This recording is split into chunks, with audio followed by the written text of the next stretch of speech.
Hello, c'est parti pour personnaliser ton en-tête dans WordPress grâce au thème Cadence. Soit tu peux passer ici directement par personnaliser, sinon, depuis ton tableau de bord WordPress, tu vas dans Apparence, personnaliser. Alors, comment est composé ton en-tête? Tu as une grande rangée qui est composée de plusieurs éléments. Comme tu peux regarder ici en passant ta souris, tu vois qu'à chaque élément, tu as un petit crayon qui s'ouvre. Donc par exemple ici, le crayon, il prend en compte toute la rangée et lorsque tu vas effectuer des modifications, ce sera donc pour toute la rangée. Si par contre je prends cet élément qui correspond au menu de navigation et que je clique sur ce crayon, je vais modifier tous les designs de cette... pas forcément que le design d'ailleurs, j'ai modifié uniquement cet élément. Si je change le fond en bleu, c'est que cet élément qui prendra le fond en bleu, etc. Ok? Donc tu peux passer directement par la modification en cliquant sur les crayons. Sinon, en allant ici dans l'icône en tête, il y a la petite fenêtre en bas qui s'ouvre pour que tu puisses mieux visualiser tes blocs. Alors regarde, l'en-tête, elle peut être composée de 3 lignes. C'est à toi de choisir. Actuellement, elle est sur une ligne. Mais tu peux tout aussi bien décider de mettre ton logo en dessous et tes réseaux sociaux encore en dessous. Voilà, tu peux utiliser 3 niveaux et tu pourras aussi modifier par la suite la hauteur de chaque niveau. Pour ma part, j'essaye toujours de garder qu'un seul niveau parce que je préfère mettre de la valeur dans le contenu en début de section. C'est-à-dire que quand tu arrives sur mon site, tu as bien sûr mon en-tête, mais c'est surtout le contenu que tu vas avoir en premier qui va être important parce que je veux y mettre un maximum de valeur, donc je réduis en général la taille de mon en-tête. Et tu as aussi directement l'option de la tablette et mobile directement ici. Et c'est ce que je te conseille de faire. Je te conseille de construire tes pages directement à partir de la version mobile pour après l'adapter à la version ordinateur. Pourquoi? Parce que lorsque Google scrolle ton site, il commence par la version mobile et il note d'abord la version mobile avant de noter la version ordinateur. Donc c'est vraiment ce n'est pas à prendre à la légère. Là, je vais te montrer de manière traditionnelle sur un ordinateur pour bien que tu aies tous les éléments en vue et que tu comprennes surtout comment ça fonctionne. Donc si ici tu veux modifier la rangée totale, tu vas dans la roue crantée bleue du départ qui va sélectionner toute la rangée. Sinon, tu vas dans chaque roue crantée qui correspond à un élément. Allez, je te propose qu'on commence. On va commencer par le logo qui actuellement est au milieu. Admettons que j'ai envie de changer le logo. Je vais simplement cliquer sur changer le logo et arriver dans ma médiathèque. Tu as d'autres vidéos sur ma chaîne qui te montrent comment intégrer des photos ou générer des photos, etc. Et on va dire que j'ai envie d'avoir cette petite tarte sympathique en logo. Donc je vais cliquer dessus. Je vois que la taille n'est pas adaptée, c'est pas grave. J'utilise la flèche pour étirer mon image en format logo. Je recadre et c'est bon. Donc là voilà, mon nouveau logo, c'est ma petite tarte aux fruits. Là je peux changer la taille de mon logo comme je le souhaite. Alors 90, 80, 90, ça avait l'air plutôt pas mal, 90. Donc là, j'ai des petites flèches pour être plus précise. Et il faut savoir que là, regarde, en version, si tu regardes bien, on est sur la version ordinateur. 90 sur l'ordinateur, c'est bien, mais si je vais voir sur la version mobile, 90, est-ce que c'est toujours aussi bien? Là, il est enregistré à 60, tu vois. Mais si tu vois que je l'avais laissé, si tu imagines que je l'avais laissé à 90, par exemple, tu vois bien que ça aurait été trop gros. Bref, tout ça pour dire que tu peux très bien changer la taille de ton logo en fonction de la taille de l'écran. Et sur la tablette, pareil. Essaye de prendre le réflexe de gérer tout de suite les versions mobiles quand tu crées un contenu ou une image. Quoi que ce soit, fais-le direct. Ensuite, dans ton logo, tu as 3 possibilités. Soit garder le logo tel que c'est actuellement, mettre le logo plus le titre du titre, et mettre le logo plus le titre du titre, plus le slogan. Bon, là, je te rappelle qu'on n'est toujours que dans cette section, tu ne t'occupes pas du reste. Tu peux aussi changer la disposition, mettre le logo à droite, le logo au-dessus, en dessous, au milieu. Tu fais ce que tu veux, comme tu préfères. Tu peux aussi changer ici le nom du titre. Moi, j'ai mis demo header, mais tu peux mettre ce que tu veux. Et par contre, l'icône du site, c'est quelque chose à faire absolument, selon moi, c'est pas à prendre à la légère. C'est en fait quand tu regardes ici, là, tout en haut dans l'onglet, tu as juste une map monde qui correspond au site internet classique de base. Mais là, on va mettre notre logo à cet espace. Donc je sélectionne, je reprends le même logo parce que moi, ça me convient. Tu peux changer, mais je ne vois pas d'intérêt de le changer. Tu recadres. Et voilà ce qui se passe. Tu remarques en haut, tout de suite, il y a ton logo du coup qui apparaît dans la petite icône de l'onglet. Et ça, c'est important ici. Je n'ai qu'un seul onglet ouvert, mais imagine quand tu as 10 onglets ouverts et que tu vois directement le logo de la page où tu vas aller, ben moi, je trouve que c'est une grosse plus-value. Voilà, je reviens sur mon en-tête. Donc, je pense qu'au niveau du logo, on a compris. Après, tu peux jouer sur les apparences, sur l'arrière-plan, l'en-tête ou pas transparente. C'est à toi de jouer avec ça. Chaque élément, tu vas pouvoir le modifier. Ici, c'est la navigation principale, c'est-à-dire que c'est cet élément où tu as le menu. Donc, je vais cliquer dessus et j'ai sélectionné un menu que tu as préalablement enregistré sur WordPress. Et là, tu vas pouvoir le modifier directement. Donc, comme tu vois, tu as Home, About, Blog, les sous-éléments de blog. C'est-à-dire que là, quand tu cliques sur la petite flèche, tu as à nouveau des petits onglets qui s'ouvrent. Galerie, etc. Donc là, tu peux, à partir de cette page, tout faire. Par exemple, Home, c'est accueil. La page d'accueil, elle n'a pas d'intérêt étant donné que quand tu cliques sur le logo, tu atterris systématiquement sur la page d'accueil. En tout cas, moi, je la supprime. Donc, je vais simplement ici et je la retire. Si j'ai envie de changer aussi, puisque là, je suis dans un thème cadence et là, je suis dans un thème cadence anglophone. Moi, ça ne me correspond pas. J'ai envie de garder le thème. Je change simplement le titre de la navigation ici en mettant à propos. Par exemple. Voilà. Donc, je change mon titre de navigation parce que ça ne me correspond pas. Ici, blog, decorating. Bon, par exemple, si j'ai pas envie de mettre blog, j'ai envie de mettre actualité, ben, je mets actualité. En fait, voilà, tu changes absolument tout ce que tu veux. Tu mets ce qui te plaît pour que ça corresponde à tes besoins. Galerie, je vais le supprimer parce que l'album photo, j'en ai pas envie sur ce moment-là. Et ce que je vais faire, c'est que je vais supprimer contact parce que je vais te montrer ce que je ferai. Enfin, si c'était mon site, je ferais comme ça. Voilà, donc j'ai un tout petit menu. On va dire que pour l'instant, il convient. C'est pour la démo, c'est pas mal. Tu as remarqué que je ne publie jamais. En fait, je peux tout modifier dans ma personnalisation et revenir à la fin et publier une bonne fois pour toutes. Tous mes changements sont enregistrés au fur et à mesure avant d'être enregistrés définitivement. Je reviens donc dans mon en-tête. Donc ici, le menu de navigation principal, on l'a géré. Le logo, on l'a géré. Social media, ils sont là. Ce sont toutes les petites icônes. Donc moi, je n'utilise absolument pas cette pratique. Je t'expliquerai à la fin de cette vidéo pourquoi je trouve que c'est une mauvaise pratique que de mettre des liens vers tes réseaux sociaux dans l'en-tête de ton site. Et ensuite, on peut revenir ici. Donc moi, direct, je les supprime. Et ensuite, ici, rechercher, par exemple, j'ai envie d'améliorer, puisque pour moi, la loupe, on va dire que ça ne parle pas à mes lecteurs. Je préfère marquer rechercher pour que ce soit plus fluide et plus clair. Bah, tu tapes le message qui te plaît. Et voilà. Là, j'ai modifié le contenu de mon en-tête. Je peux aussi rajouter bien sûr une navigation secondaire, c'est-à-dire un deuxième menu. Je peux rajouter un bouton et c'est ce que je vais faire. Je vais attraper le bouton comme ça et je vais le faire glisser dans la troisième partie parce que je trouve que c'est plus joli. Et mon bouton, voilà, je l'ai configuré en contact. C'est-à-dire que j'ai cliqué, j'ai noté contact. L'URL, bah, c'est l'URL de ta page contact, puisqu'en fait, en cliquant sur le bouton, il va arriver directement sur ta page contact. Et puis, à toi de choisir si tu veux le remplir, faire que les contours. Après, tu peux aussi changer, bien sûr, tout le design de ton bouton. Hein. C'est à toi de regarder ce qui te plaît. Tu testes et tu essayes. Donc, pour rappel, les couleurs de base, c'est la couleur que tu as là. Et la deuxième couleur, c'est la couleur que tu as au survol. Tu vois, là, c'est rose. Et si je passe dessus, ça devient bleu.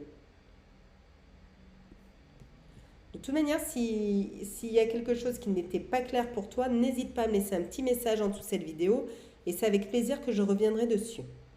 Voilà. Pour revenir sur l'entièreté de mon header, je vais là dans la petite roue crantée et là, je vais changer la couleur de fond. Par exemple, je vais mettre voilà, du gris. Ici, le rose, je le trouve trop gros, ben, je vais simplement le diminuer. Je peux aussi mettre deux traits, des pointillés, enfin exactement ce que j'ai envie. Si je veux supprimer complètement la bordure, ben je vais dans la croix. Puis voilà, je trouve que c'est assez clair. Donc moi j'aime bien quand il y a des petites bordures. Ça c'est tout à fait personnel, mais c'est quelque chose qui me plaît. Voilà, j'ai ma petite bordure et je suis contente. Et après voilà, tu jongles un petit peu avec tout ce qui... Après c'est du design, hein, donc c'est vraiment toi qui vas voir ce qui te plaît ou pas. Voilà, moi je fais toujours des petites en-têtes. C'est peut-être pas une bonne option pour tout le monde. Mais pour moi, ça me convient. Je préfère me concentrer sur le contenu de mon texte personnellement. Voilà. Est-ce qu'on a fait le tour? Est-ce qu'on a fait le tour? Donc, je vais voir ce que je peux rajouter peut-être. Ah oui, je peux rajouter aussi du texte HTML. Ah oui, par contre, tu vois ici, je peux aussi... Ici, tu peux aussi cliquer dans le plus pour avoir les blocs qui te restent. Tu n'as pas des blocs à l'infini, hein. Voilà, tu as les blocs qu'on te propose. Une fois que tu les as épuisés, il n'y a plus de place. Donc, HTML, ben là, tu vas rentrer n'importe quel contenu HTML que tu auras préparé en extérieur et que tu vas pouvoir rentrer. Voilà, c'est à toi de le faire. Ici, tu peux arriver dans... Tu peux écrire du texte, hein, bonjour, bienvenue. Voilà, j'ai un contenu HTML qui s'adapte ici. Ça n'a pas d'intérêt de le mettre comme ça, mais pourquoi pas? Tu peux ajouter une vidéo que tu aurais déjà... Voilà, une vidéo ou un média. En fait, c'est du HTML. C'est la même chose. Mais si tu n'en as pas une... En fait, voilà, tu peux rajouter n'importe quel contenu HTML que tu veux. Tu peux tout rajouter. Mais si tu ne sais pas coder, ne t'embête pas avec ça. Fais avec ce qu'on a vu auparavant. Les blocs, ils sont normalement très très suffisants. Voilà, donc on a fait le tour du header. J'ai hâte de te montrer ce qui va se passer pour le footer, c'est-à-dire le pied de page. Et pour revenir à nos réseaux sociaux, pourquoi j'ai décidé de ne jamais mettre de lien vers mes réseaux sociaux dans mon en-tête? Et bien pour te faire une métaphore qui est pertinente, est-ce que quand quelqu'un rentre chez toi, aussitôt rentré, tu lui montres déjà la porte de sortie? L'objectif de la communication que tu vas avoir sur Internet, c'est d'emmener les lecteurs sur ton site parce que c'est sur ton site que la conversion se passe. Donc le but, c'est de les garder un maximum de temps sur ton site. Donc si dès l'entrée, tu leur montres la sortie, c'est pas OK. Par contre, ce que tu peux faire, c'est mettre les réseaux sociaux directement dans le pied de page. Parce que là, du coup, la démarche n'est pas la même. Les gens ont déjà navigué sur ton site, ils ont ou pas trouvé la réponse à leurs questions.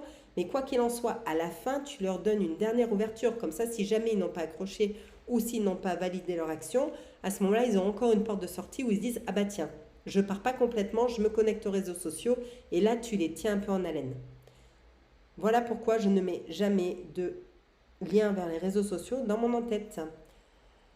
J'espère que cette vidéo est claire pour toi, qu'elle va te permettre de construire des en-têtes super sympathiques qui te ressemblent et qui donnent de l'allure à ton site.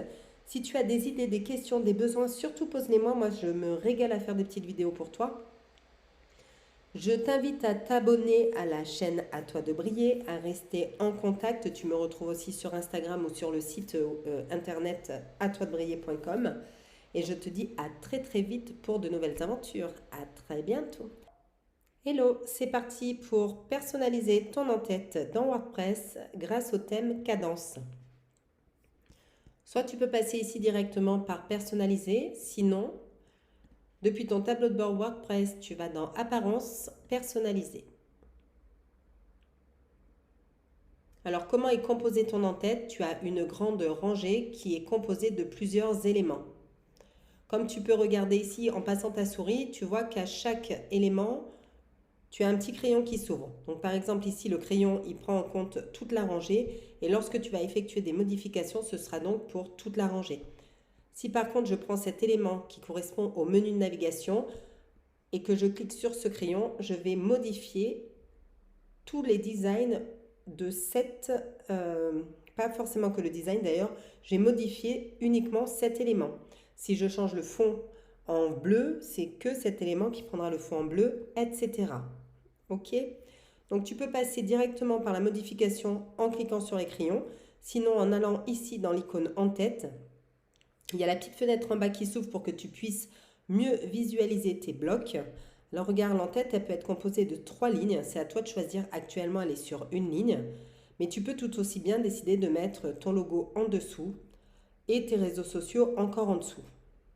Voilà, tu peux utiliser 3 niveaux et tu pourras aussi modifier par la suite la hauteur de chaque niveau. Pour ma part, j'essaye toujours de garder qu'un seul niveau parce que je préfère mettre de la valeur dans le contenu en début de section. C'est-à-dire que quand tu arrives sur mon site, tu as bien sûr mon en-tête, mais c'est surtout le contenu que tu vas avoir en premier qui va être important parce que je veux y mettre un maximum de valeur, donc je réduis en général la taille de mon en-tête. Et tu as aussi directement l'option de la tablette et mobile directement ici. Et c'est ce que je te conseille de faire. Je te conseille de construire tes pages directement à partir de la version mobile pour après l'adapter à la version ordinateur. Pourquoi? Parce que lorsque Google scrolle ton site, il commence par la version mobile et il note d'abord la version mobile avant de noter la version ordinateur. Donc c'est vraiment ce n'est pas à prendre à la légère. Là, je vais te montrer de manière traditionnelle sur un ordinateur pour bien que tu aies tous les éléments en vue et que tu comprennes surtout comment ça fonctionne. Donc si ici tu veux modifier la rangée totale, tu vas dans la roue crantée bleue du départ qui va sélectionner toute la rangée. Sinon, tu vas dans chaque roue crantée qui correspond à un élément. Allez, je te propose qu'on commence. On va commencer par le logo qui actuellement est au milieu. Admettons que j'ai envie de changer le logo. Je vais simplement cliquer sur changer le logo et arriver dans ma médiathèque. Tu as d'autres vidéos sur ma chaîne qui te montrent comment intégrer des photos ou générer des photos, etc. Et on va dire que j'ai envie d'avoir cette petite tarte sympathique en logo. Donc je vais cliquer dessus. Je vois que la taille n'est pas adaptée, c'est pas grave. J'utilise la flèche pour étirer mon image en format logo. Je recadre et c'est bon. Donc là, voilà, mon nouveau logo, c'est ma petite tarte aux fruits. Là, je peux changer la taille de mon logo comme je le souhaite. Alors 90, 80, 90, ça avait l'air plutôt pas mal, 90. Donc là, j'ai des petites flèches pour être plus précise. Et il faut savoir que là, regarde, en version, si tu regardes bien, on est sur la version ordinateur. 90 sur l'ordinateur, c'est bien, mais si je vais voir sur la version mobile, 90, est-ce que c'est toujours aussi bien? Là, il est enregistré à 60, tu vois. Mais si tu vois que je l'avais laissé, si tu imagines que je l'avais laissé à 90, par exemple, tu vois bien que ça aurait été trop gros. Bref, tout ça pour dire que tu peux très bien changer la taille de ton logo en fonction de la taille de l'écran. Et sur la tablette, pareil. Essaye de prendre le réflexe de gérer tout de suite les versions mobiles quand tu crées un contenu ou une image, quoi que ce soit, fais-le direct. Ensuite, dans ton logo, tu as 3 possibilités. Soit garder le logo tel que c'est actuellement, mettre le logo plus le titre du titre, et mettre le logo plus le titre du titre, plus le slogan. Bon, là, je te rappelle qu'on n'est toujours que dans cette section, tu ne t'occupes pas du reste. Tu peux aussi changer la disposition, mettre le logo à droite, le logo au-dessus, en dessous, au milieu. Tu fais ce que tu veux, comme tu préfères. Tu peux aussi changer ici le nom du titre. Moi, j'ai mis Demo Header, mais tu peux mettre ce que tu veux. Et par contre, l'icône du site, c'est quelque chose à faire absolument, selon moi. C'est pas à prendre à la légère. C'est en fait, quand tu regardes ici, là, tout en haut, dans l'onglet, tu as juste une map monde qui correspond au site internet classique de base. Mais là, on va mettre notre logo à cet espace. Donc, je sélectionne, je reprends le même logo parce que moi, ça me convient. Tu peux changer, mais je ne vois pas d'intérêt de le changer. Tu recadres et voilà ce qui se passe. Tu remarques en haut, tout de suite, il y a ton logo du coup qui apparaît dans la petite icône de l'onglet. Et ça, c'est important ici. Je n'ai qu'un seul onglet ouvert, mais imagine quand tu as 10 onglets ouverts et que tu vois directement le logo de la page où tu vas aller, ben moi, je trouve que c'est une grosse plus-value. Voilà, je reviens sur mon en-tête. Donc, je pense qu'au niveau du logo, on a compris. Après, tu peux jouer sur les apparences, sur l'arrière-plan, l'en-tête ou pas transparente. C'est à toi de jouer avec ça. Chaque élément, tu vas pouvoir le modifier. Ici, c'est la navigation principale, c'est-à-dire que c'est cet élément où tu as le menu. Donc, je vais cliquer dessus et j'ai sélectionné un menu que tu as préalablement enregistré sur WordPress. Et là, tu vas pouvoir le modifier directement. Donc comme tu vois, tu as Home, About, Blog, les sous-éléments de blog. C'est-à-dire que là, quand tu cliques sur la petite flèche, tu as à nouveau des petits onglets qui s'ouvrent. Galerie, etc. Donc là, tu peux, à partir de cette page, tout faire. Par exemple, Home, c'est accueil. La page d'accueil, elle n'a pas d'intérêt étant donné que quand tu cliques sur le logo, tu atterris systématiquement sur la page d'accueil. En tout cas, moi, je la supprime. Donc, je vais simplement ici et je la retire. Si j'ai envie de changer aussi, puisque là, je suis dans un thème cadence et là, je suis dans un thème cadence anglophone. Moi, ça ne me correspond pas. J'ai envie de garder le thème. Je change simplement le titre de la navigation ici en mettant à propos. Par exemple. Voilà. Donc, je change mon titre de navigation parce que ça ne me correspond pas. Ici, blog, decorating. Bon, par exemple, si j'ai pas envie de mettre blog, j'ai envie de mettre actualité, ben, je mets actualité. En fait, voilà, tu changes absolument tout ce que tu veux. Tu mets ce qui te plaît pour que ça corresponde à tes besoins. Galerie, je vais le supprimer parce que l'album photo, j'en ai pas envie sur ce moment-là. Et ce que je vais faire, c'est que je vais supprimer contact parce que je vais te montrer ce que je ferai. Enfin, si c'était mon site, je ferais comme ça. Voilà, donc j'ai un tout petit menu. On va dire que pour l'instant, il convient. C'est pour la démo, c'est pas mal.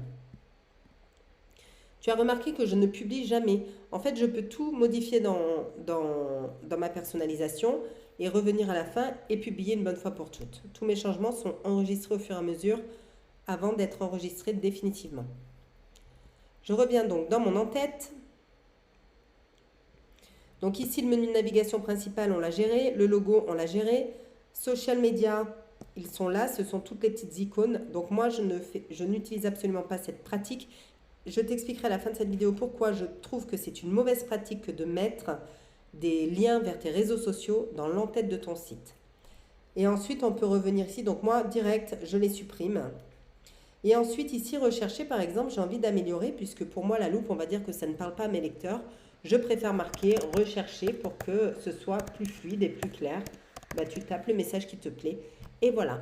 Là, j'ai modifié le contenu de mon en-tête. Je peux aussi rajouter, bien sûr, une navigation secondaire, c'est-à-dire un deuxième menu. Je peux rajouter un bouton et c'est ce que je vais faire. Je vais attraper le bouton comme ça et je vais le faire glisser dans la troisième partie parce que je trouve que c'est plus joli. Et mon bouton, voilà, je l'ai configuré en contact. C'est-à-dire que j'ai cliqué, j'ai noté contact. L'URL, bah, c'est l'URL de ta page contact, puisqu'en fait, en cliquant sur le bouton, il va arriver directement sur ta page contact. Et puis, à toi de choisir si tu veux le remplir, faire que les contours.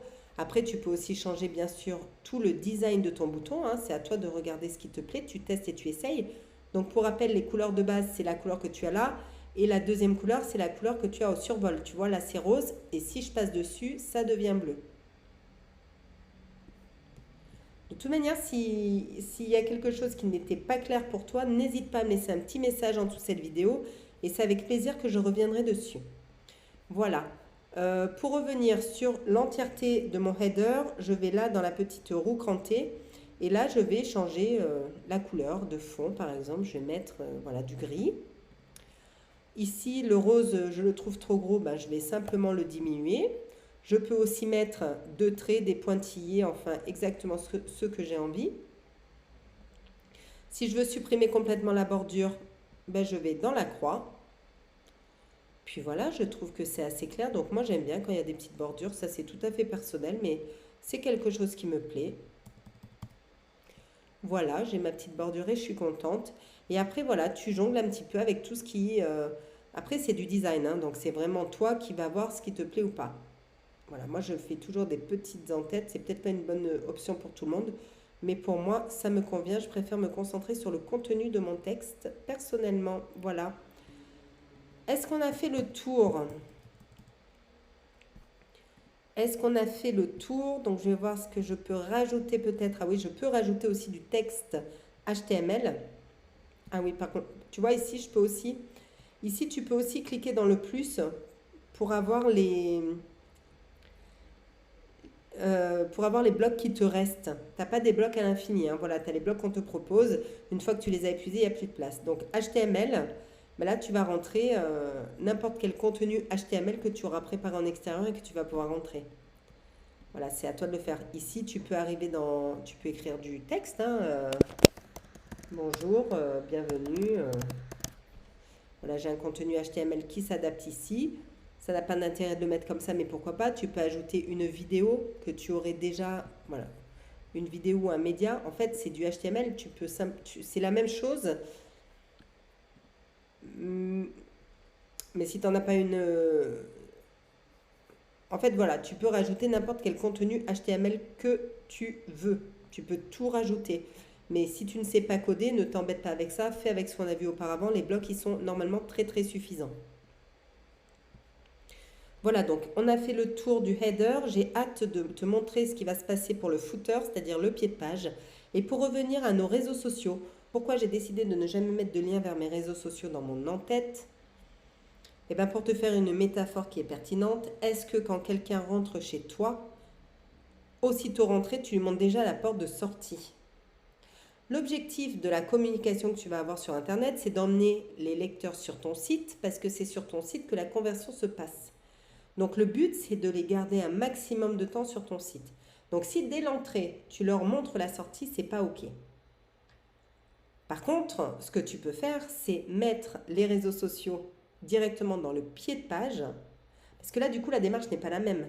Les gens ont déjà navigué sur ton site, ils ont ou pas trouvé la réponse à leurs questions, mais quoi qu'il en soit, à la fin, tu leur donnes une dernière ouverture. Comme ça, si jamais ils n'ont pas accroché ou s'ils n'ont pas validé leur action, à ce moment-là, ils ont encore une porte de sortie où ils se disent « Ah bah tiens, je pars pas complètement, je me connecte aux réseaux sociaux » et là, tu les tiens un peu en haleine.